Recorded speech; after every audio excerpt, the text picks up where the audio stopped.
In numerous verses, Muhammad asserts in his Quran that his message is only confirming previous revelations, which are the Torah and the Gospels. How can the followers of Muhammad then assert that these revelations have been corrupted? As you know, we encounter with the greatest of frustrations the Muhammadan mantra that the previous revelations, the Hebrew Bible and the New Testament, had been corrupted. They do so with extreme affront, but with the absolute conviction that this is the case, without ever understanding or thinking about the theological and historical consequences of such an obscene and unsubstantiated set of accusations. This allegation is publicly and gleefully declared by their allegedly most learned scholars and apologists for Muhammadan Islam, such as Zakir Naik and Ahmad Didat, for example. Like every other belief system, Muhammadan Islam had its detractors from its very birth, and, like every other belief system, it has its defenders. This chapter is a summary critique of some common Muhammadan defenses and the orthodoxy of those defenses with regard to the Quran. I demonstrate that in their zeal to defend their faith, Muhammadans deny important fundamental Quranic teachings. Muhammadan apologists have long been obeying the Quranic directive, Al-Nahl 16:1-5, to invite all to the way of the Lord, with wisdom and beautiful preaching, and argue with them in the ways that are best and most gracious. With this invitation, I shall address the intellectual defenses of Muhammadan Islam. The Quran is very clear about a number of facts. I would like to point them out to you. Allah's word cannot contain error and cannot change. Allah is said to preserve the Quran in surahs 15.9, 41.41-42, 85.21-22, 56.77-78, and later the words of Allah are said to be unalterable. Al-An'am 6.34. There is none that can alter the words and the decrees of Allah, and none can change His words. Let us together reflect here for a moment. If the Quran is true, and if Allah is the same as the God of Israel and Jesus, then what Allah inspires cannot change, nor can it be corrupted. So we ask the obvious question: are not the Torah and the Gospels repeatedly said to be inspired by Allah? Any Muhammadan who knows the Quran should know the answer. Al-Imran 3.3 tells us, "It is He who sent down to thee, step by step, in truth, the book confirming what went before it. And He sent down Tawrat, law of Moses, and the Injil, gospel, before this, the Quran, as a guide to mankind, and He sent down the criterion of judgment between right and wrong." Typical of every mention of the Torah and the Gospels, there is not a word, implication, or indication therein about any textual corruption. Surahs Al-Imran 3.7, 21, 23, 48, 84, 65, 93, 184, 199. Al-Nisa 4.44, 51, 136. Al-Ma'idah 5.15, 43, 49, 57-59, 66-69, 113. Al-An'am 6.91, 154. Yunus 10.37, etc., etc., all confirm rather than repudiate the Torah and the Gospels. Al-Ma'idah 5.43-49, for example, starts off with a revealing passage. "But why do they come to thee for decision when they have Torah before them? Therein is the plain command of Allah, yet even after that they would turn away." وَكَيْفَ يُحَاكِمُونَكَ وَعِنْدَهُمُ التَّوْرَاتِ. From all the above, and beyond a shadow of a doubt, Muhammad believed without equivocation that the text of the Torah was divinely revealed and most certainly uncorrupted in the 7th century.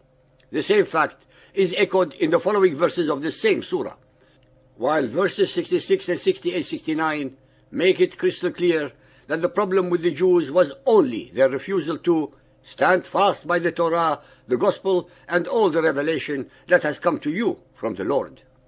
Verse 15 states that they pass over the truths of Allah. The Quran commands the Jews to remedy their misunderstandings by a study of the Torah. Al-Imran 3.93. "Bring ye the Torah and study it, if ye be men of truth.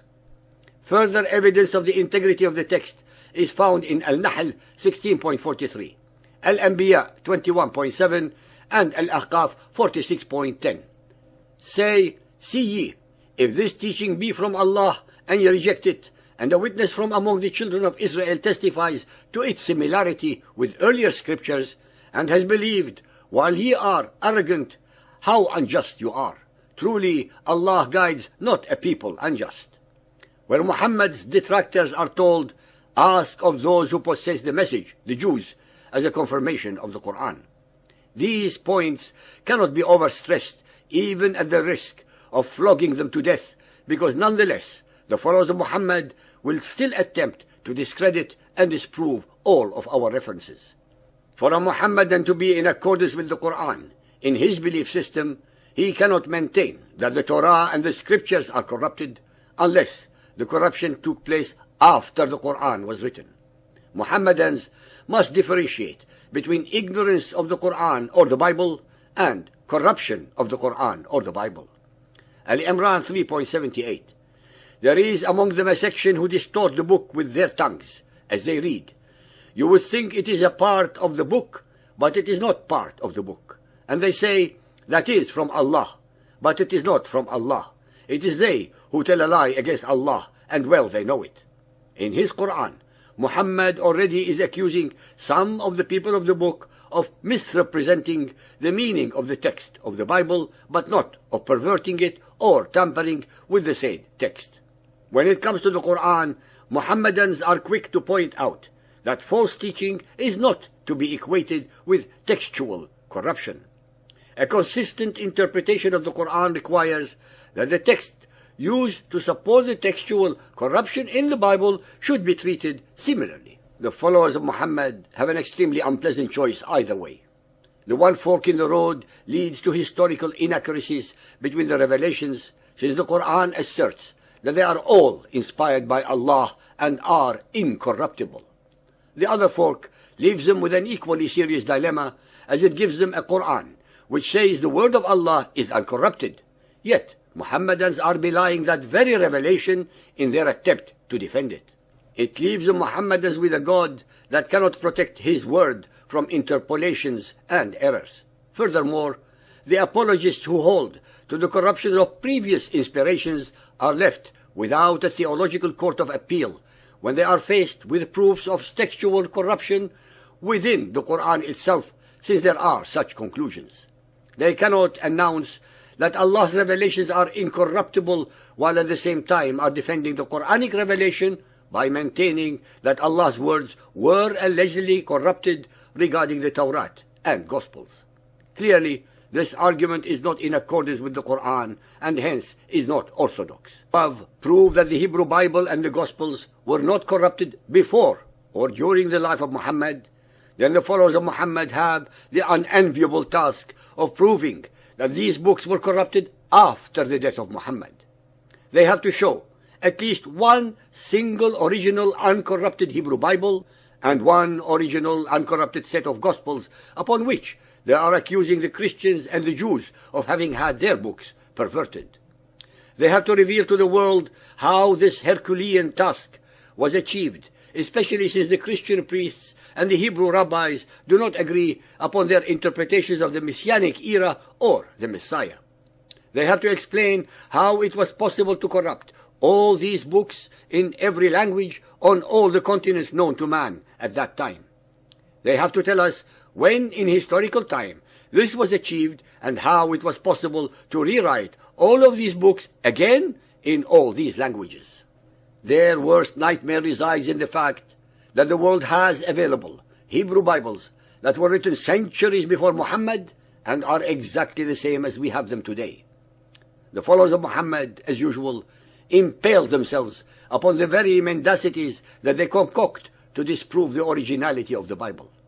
They are so ignorant and oblivious to facts and reality, and so deep in denial, that they do not comprehend the resultant and self-evident conclusion that if the Hebrew Bible and Gospels are corrupt, then the Quran itself is automatically corrupt also, since Muhammad uses these very allegedly corrupted books as witnesses to the veracity of the Quran. Ladies and gentlemen, we shall now await with unabated breath the counter-arguments of the Mohammedans that will enlighten us upon this subject.